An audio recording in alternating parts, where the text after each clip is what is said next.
If you don't want to know the result, look away now. A Stuffed Wombat production. This is the Shirehampton Stuffed Wombat Society. Blah, blah, blah, you know the score. With their performance of If You Don't Want to Know the Result, Look Away Now. Our story begins late one summer's evening in a cosy suburban sitting room. Two middle-aged men sit on the edge of their seats, watching the last few moments of an important football match on a large TV screen. As Saka steps up to take the penalty, and Donnarumma saves it. Italy are the new... Bugger. Oh well, I know we shouldn't be surprised, but still, it's depressing, isn't it? Indeed it is. We aren't cut out for these European competitions. Just look at our Eurovision performance. 0 points and last place again. I mean, we even got beaten by San Marino, a country with a population so small it wouldn't even fill most Premier League football grounds. There must be something we can win at. Well, you know what they say, don't you? If you can't win, move the goalposts. I suppose that might help if all the players were blindfolded, but then it's going to apply equally to both teams. I doubt if British players would have an advantage. Unless... What? We feed them on a diet of carrots. You know, help them see in the dark. They're blindfolded. It's not just dark, they can't see a thing. Anyway, the carrot-rich diet is a myth. It was a piece of propaganda used against the Germans to disguise the fact we'd broken their secret codes. Quite so. I didn't think that through. No, I was thinking more along the lines of, if you can't win, change the game. Or even make up a new game.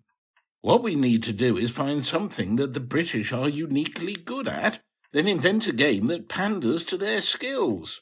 How do you propose we go about inventing this new game, then? Perhaps we could start with an existing game and twist it in some fashion. Did you have something in mind? I don't know.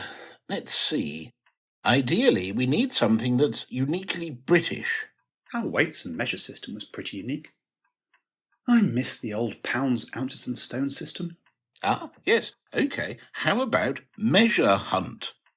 One team of contestants hides items like a rod, a hand, a foot, a pound, a stone, a chain, or a barley corn.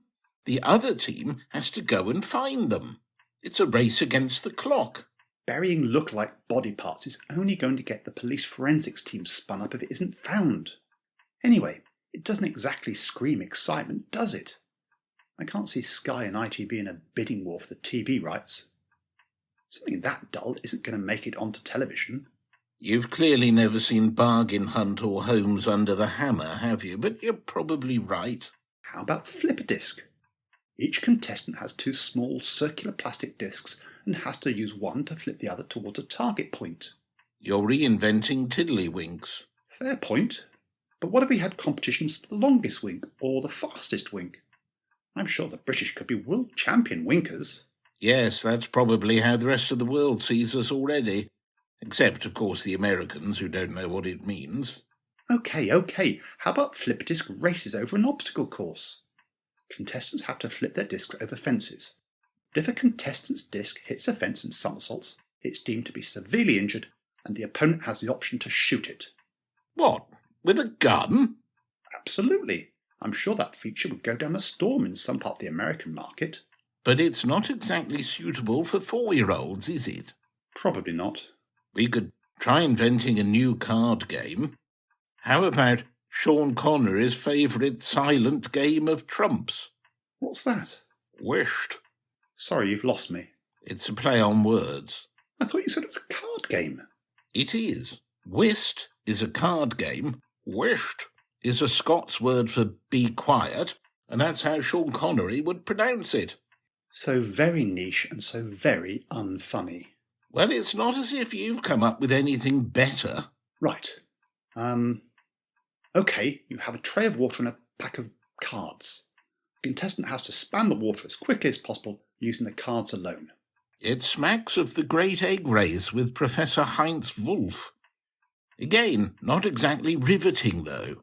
Did you have a name for this creation? Pontoon, perhaps? Close. Bridge. Oh, very droll.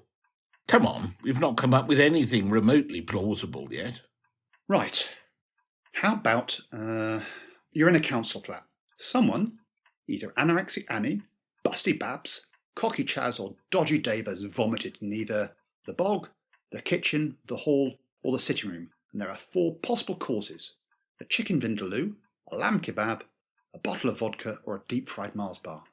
The winner is the person who, by deduction, identifies the right combination of who, where and why. We'd call it Spudo. What do you think? Good God, where to start? It's offensive, it uses class stereotypes, and it quite possibly infringes on copyright. It's a terrible idea. I do hope you were joking. It was a little tongue-in-cheek. Well, I'm out of ideas. I'd suggest going for a pint, but all the pubs will be shut at this time of night. Even if they were open, we'd only end up having to queue given the current restrictions. Now there's a thought. What? Waiting desperately for a warm pint of beer? No, queuing. It's what the British do best. True. Well, I have to say, even there we're losing our edge. How on earth do you envisage making it into a competitive sport? At the moment, I'm imagining something that makes Test cricket seem a dynamic and compelling spectacle. Well, obviously you'd need 2 teams. That's a given. I think we should have large teams too, lots of opportunity for mayhem. What's the goal of the game, though? Forming an orderly queue, obviously. I'm afraid it's still not getting the blood pumping. OK, the teams are randomly arranged on a large field. It's a full-contact sport. You have to form an orderly queue at one end of the pitch. You've just reinvented British Bulldog. All right, the pitch is being deluged with simulated rain. You know how unique the British weather is. We're bound to be best adapted to our own conditions. 50 years ago, you'd had a ready-made generation of world-class players. Nowadays, the Xbox generation probably couldn't be asked to get off their fat backsides to play this. Fair point. So, let's restrict it to players over 65 pushing Zimmer frames. Nice. And we'll add a road and buses. What? Yes, you have a crowd of people whose goal is to assemble in an orderly queue in the pouring rain, waiting to fill a limited number of spaces on a bus.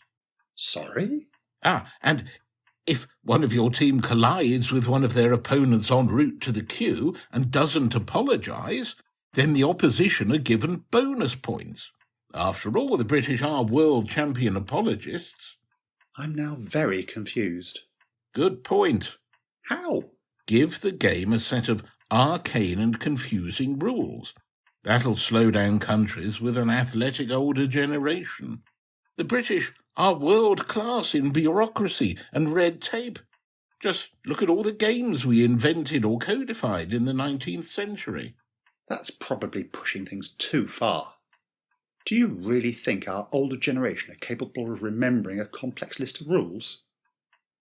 Working an iPad is usually beyond most of them, and that only requires you to point at things most of the time. You're probably right. Look, I think we should sleep on this and see if we can come up with a clearer idea of how the game might work. Mind you, I think we're on to a winner. Crumbs, I am a bit tired after all that mental exertion. Let's meet at Tina's Tongue Twister tomorrow for lunch and see if we can finalise the rules of the game.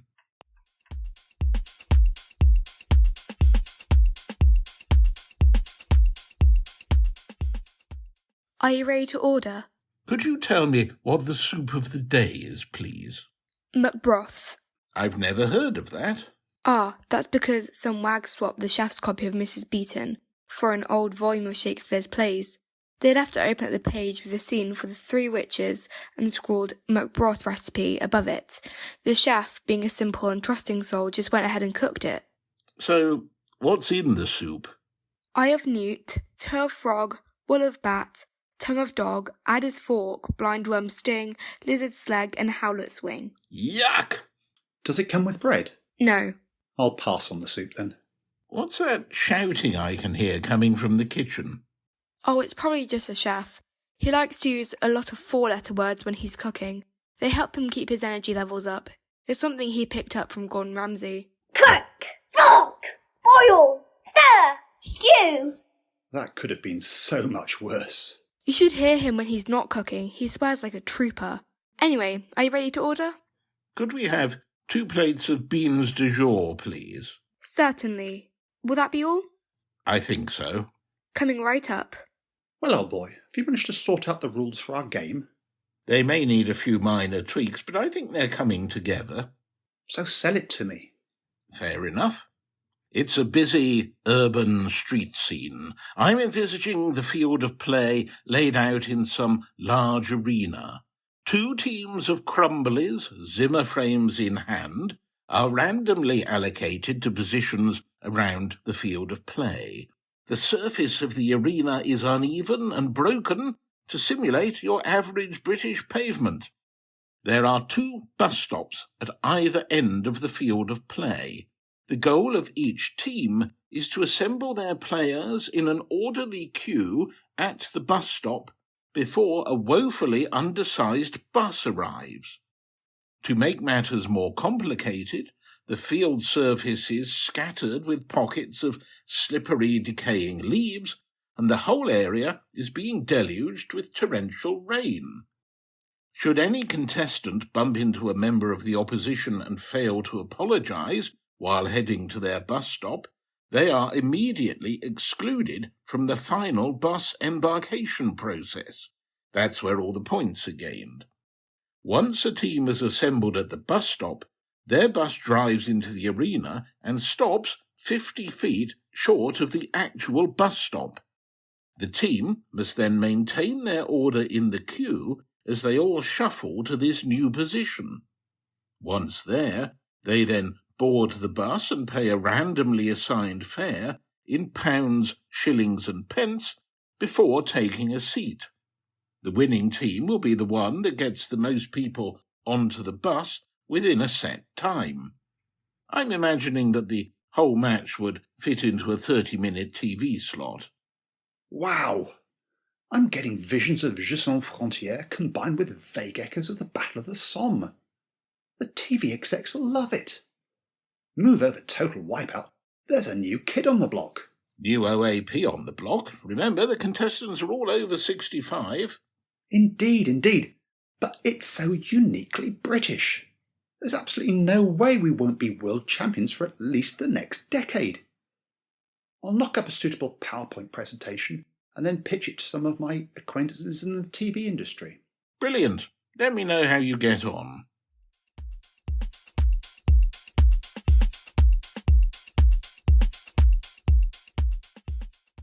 Your tea?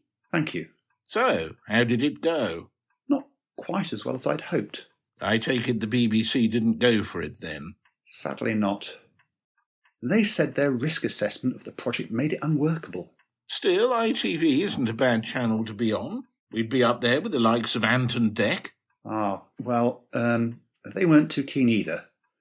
They said they needed some sort of hook for their advertisers to buy into. We did a bit of brainstorming, and the best I could come up with at short notice was that the contestants had to attempt to eat a Greg's pasty while trying to sort out the bus fare. Sadly, they declined too. But you still managed to get us on Channel 4, right? Said it wasn't right for their audience demographic. Damn it. OK, 5 then. No. Dave? They said they were focusing on Taskmaster. Did anyone actually want it? RT said they might be interested. Who? They're the Russian state-controlled international TV network. They said they were interested, but made a rather derisory offer, which naturally I declined. Anyway, I was worried they might just portray it as a documentary rather than a game show, and use it for propaganda purposes. So what? At least we'd be on TV. Yes, but if we made any complaints about payment or scheduling, they'd have sent the boys round with a batch of Novichok to test on us.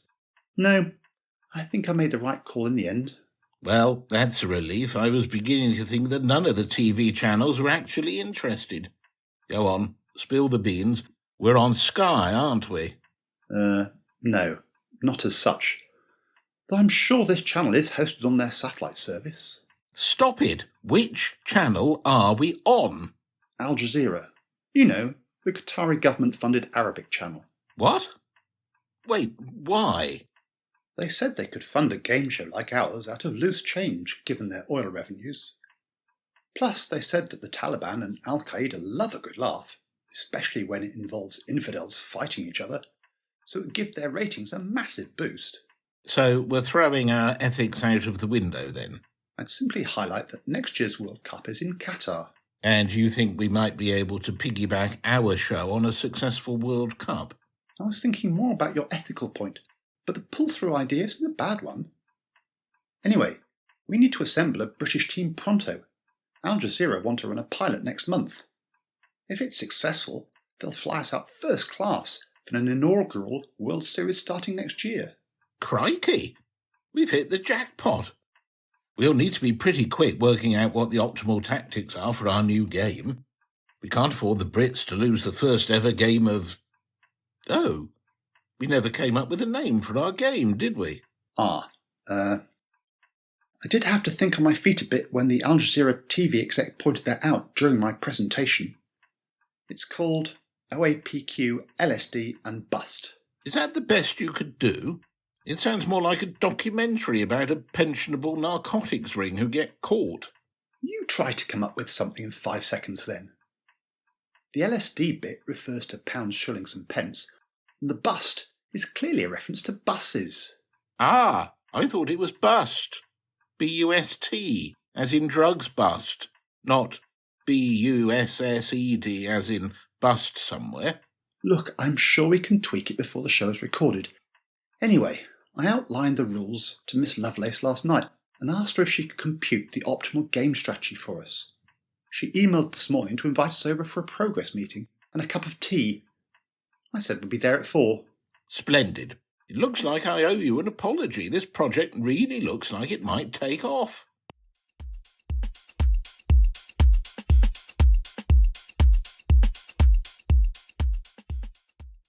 So kind of you to invite us round, Miss Lovelace. What a lovely home you've got. Once again, I'd like to extend my sympathy regarding the loss of your lovely little ships. Pekingese. Your lovely little Pekingese. Thank you, Major General. I'm retired now. Please call me Timothy. Call me Timothy. Ouch! Thank you, Timothy, but your sympathy is quite unnecessary. As you'll see, I've already designed and 3D printed some mechanical replacements. Ah, here they come now.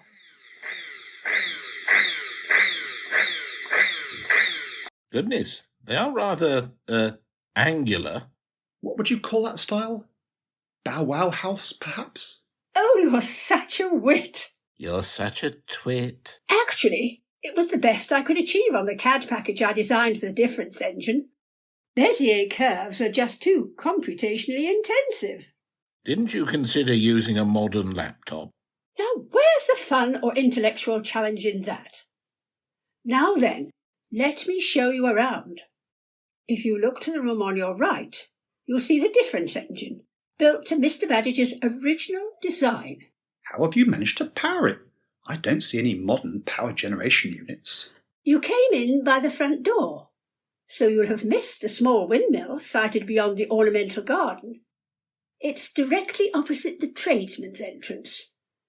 Mr. Miller assures me it'll provide all the power I need. How terribly green of you. She's old enough to be your mother. I do like to do my bit for the planet. On your left, you'll see the successor to Mr. Babbage's machine. It's my own design, you know. Unfortunately, it seems to have a small hardware glitch. No matter what program I run on it, it always produces the same empty output file. I've nicknamed it the Indifference Engine. Most annoying. As an ex-IT professional, I share your frustration. Creep. If you would excuse my colleague and I for a second, I need to have a word with him in private. Certainly. Please feel free to use the small reception room down the hall. I'll just go and powder my nose. Zung, would you care to join me in the smaller reception room? My pleasure, Timothy. Look, will you cut out your asides? We're getting free consultancy here, and I'm trying to keep us in Miss Lovelace's good books. Well, you could have mentioned your strategy in advance. I thought you were on the verge of making a marriage proposal. What a good idea. I could do with a larger place. What? Only joking, old boy. Come on, let's finish our tour. Ah, Timothy. Mr. Zung, have you concluded your discussions? We have indeed. Can I just ask, who are those drunk-looking Scots blokes swigging whiskey in that room back there? Oh dear, they must have decohered again. They're part of a new experimental approach to computing I'm working on. What, 5 fat blokes in a room? You clearly aren't familiar with the history of computing, or the word's etymology. Computer, one who computes. It dates from the 1600s, you know. Many of the computers of the 20th century were women, but my new approach uses men in their place. Women today are too savvy to get trapped in such menial and tedious work. Fascinating. Please tell us more. Nerd. What did I just tell you? Oh, sorry. As you might imagine, there are limits to how fast a single human computer can work. So, to get more calculations done within a set period, I've harnessed the brain power of multiple computers in parallel. Ideally, they need to be as similar as possible to avoid any bottlenecks. Ah, so you've created the equivalent of a multiprocessor system. Indeed, but it's so much more advanced than that. My first iteration used 5 men, each called Tom. Unfortunately, they were only capable of coming up with Bob Dylan lyrics. My latest iteration uses 5 guys named Tam. As you've seen, they do have a penchant for whiskey, but in general, they're very quick. Genius. I think I'm missing something. Miss Lovelace has created the first working Quintam computer system. Quite so. It's such a delight to meet someone who truly understands and appreciates my work. Miss Lovelace, I couldn't think of a better way to spend my day. By the way, did you manage to come up with an optimal strategy for our new game? I did indeed. Would you care to adjourn to the large drawing room for a spot of tea, so that I can share the results of my investigation? Splendid. At last. I wonder if there's any cake.